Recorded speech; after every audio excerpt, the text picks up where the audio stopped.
Friends, on my channel you always get the latest news about the newest games, but every now and then there are also some videos like the story of a game that really interests me, where the story is sometimes not so easy to understand.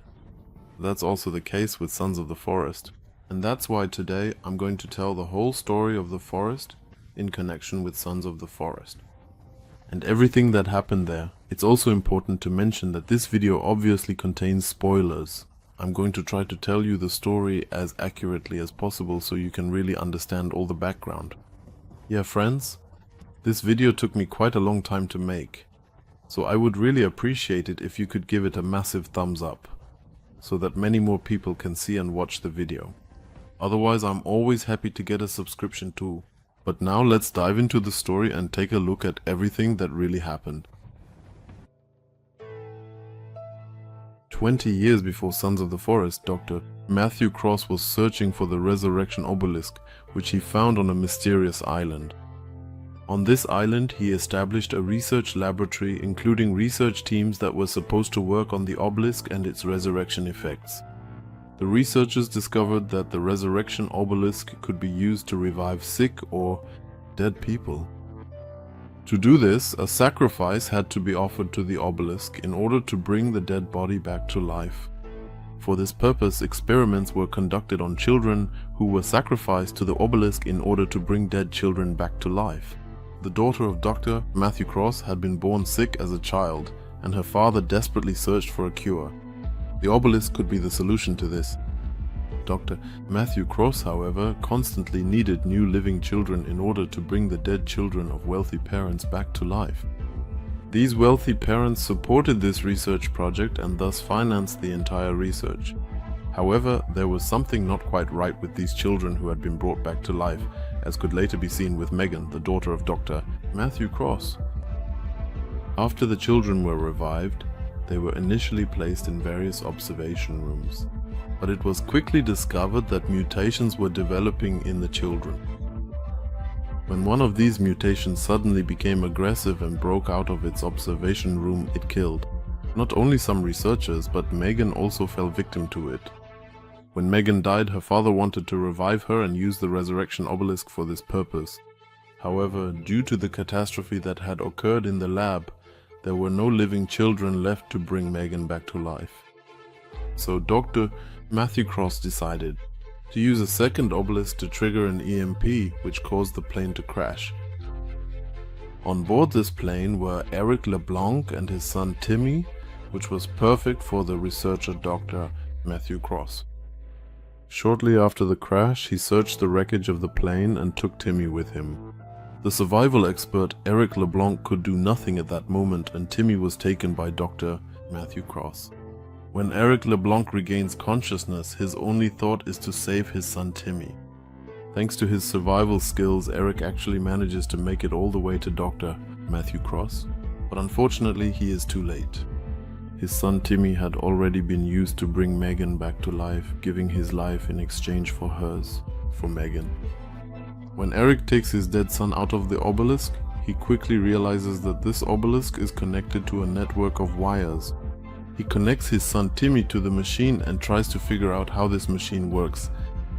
Through the documents scattered throughout the research complex, he quickly discovers that a sacrifice is needed to bring Timmy back to life. He then encounters the resurrected Megan, who is visibly changed. She mutates into a spider-like creature, and Eric LeBlanc has no choice but to fight her. After Eric kills Megan, he tries to place her in the obelisk, but she is met with rejection by the obelisk since she is no longer considered a living human body. To save his son Timmy, Eric decides to take extremely desperate and drastic measures, just as Dr. Matthew Cross had done before.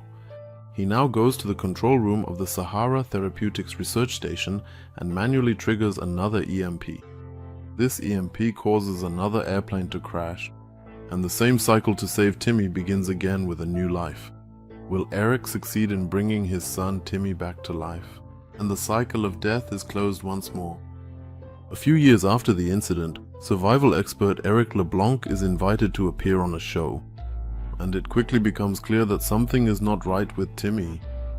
Years later, when Timmy has already grown into a young man, you can see in his room that he is still searching for the second research station.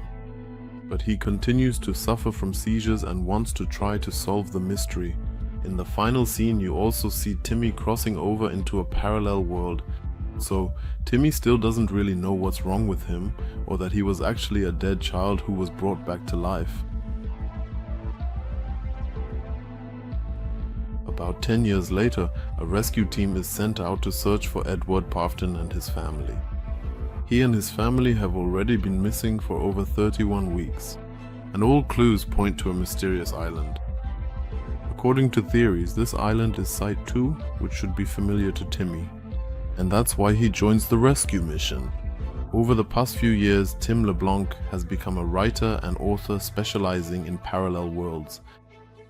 We only find this out later in the game when we discover his book Parallel Worlds and Traveling Between Them.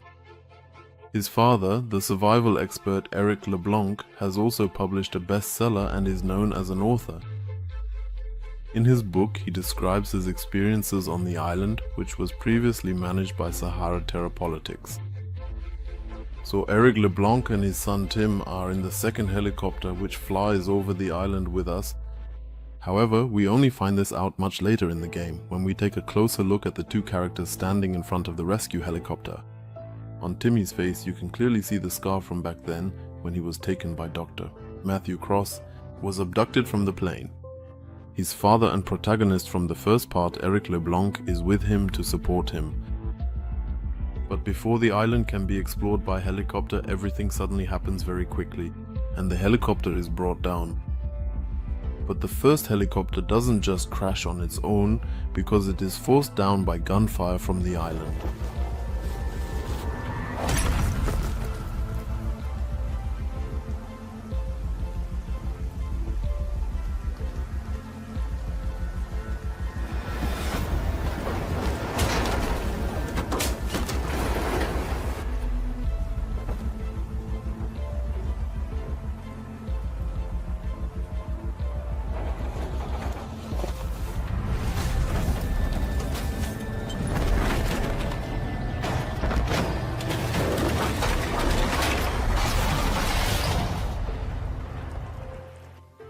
Shortly after the crash, a mysterious man appears who knocks us out cold. Apparently, he wants to hide what really happened on the island.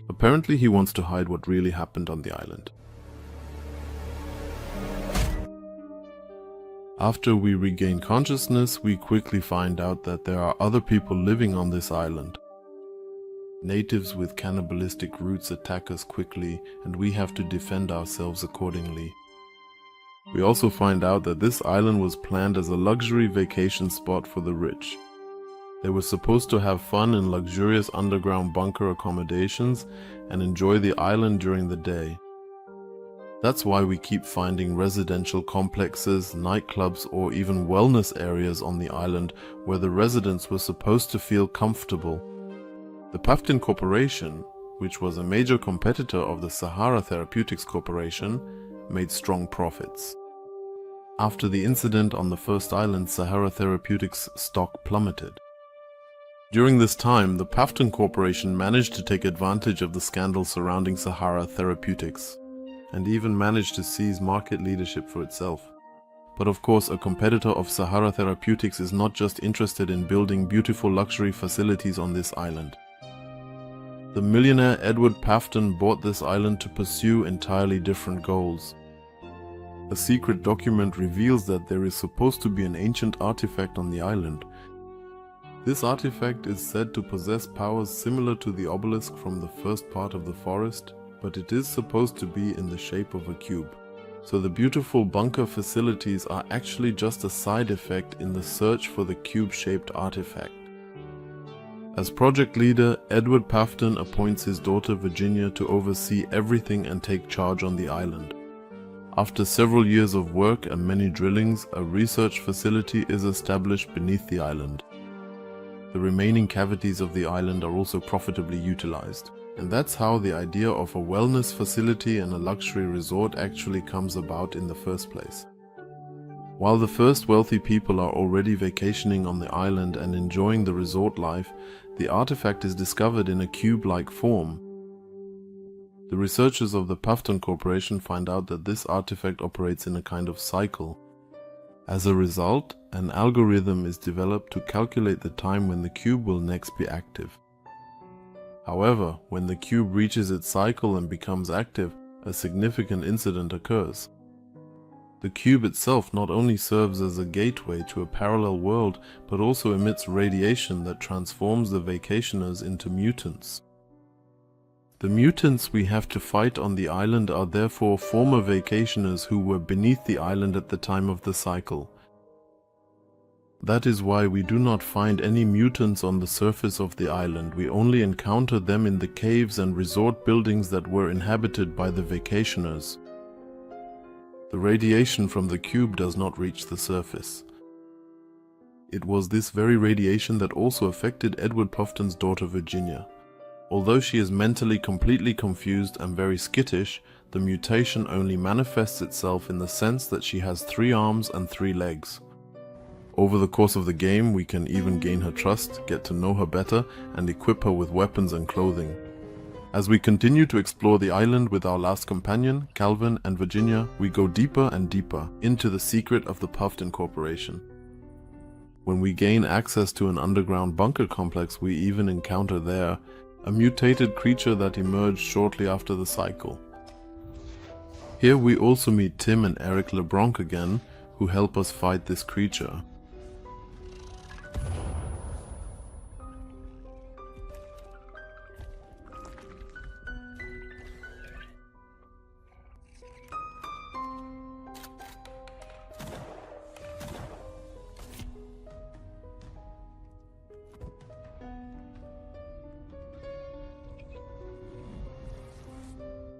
When we come to again and explore the underground bunker complex, we also discover that it is supposed to be safe inside the cube.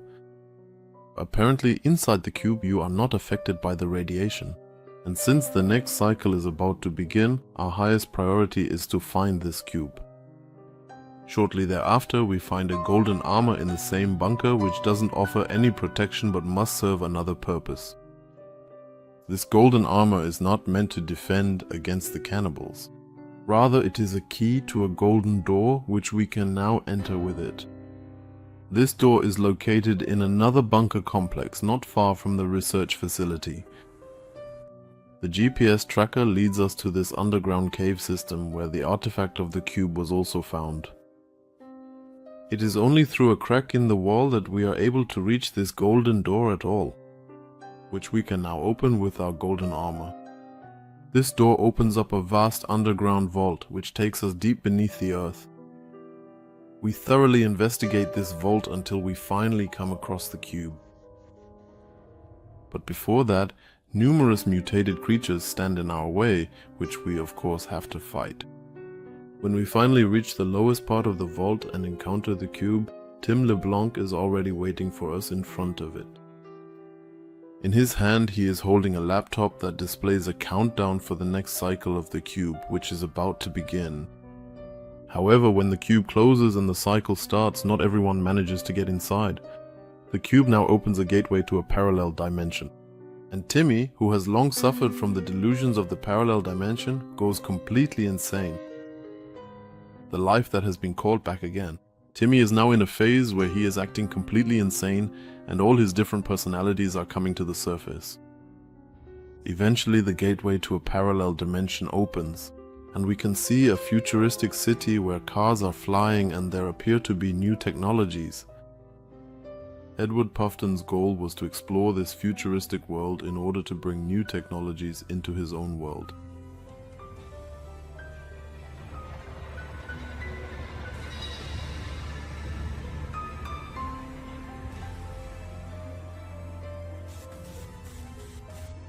When the gate closes again and the cube reopens, we quickly realize that the people who didn't make it into the cube have mutated into hideous mutants. Although we did not accomplish our mission to find Edward Puffton and his family, we did solve the island's mystery. Edward Puffton's goal was never to establish a friendly resort for wealthy luxury citizens. Rather, he wanted to study the artifact and use it for himself and his own purposes. In the end, we can then decide whether to leave the island with Tim and Eric LeBlanc or stay to continue exploring it. If we choose to escape from the island, at least we can also save Virginia and our companion Calvin. Edward Puffton either seems to have been dead for a long time or has turned into a mutant.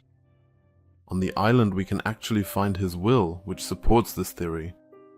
Well friends, that was the story of Sons of the Forest. It's still worth mentioning that this is an early access version, so it's possible that the story will be modified or changed in future updates.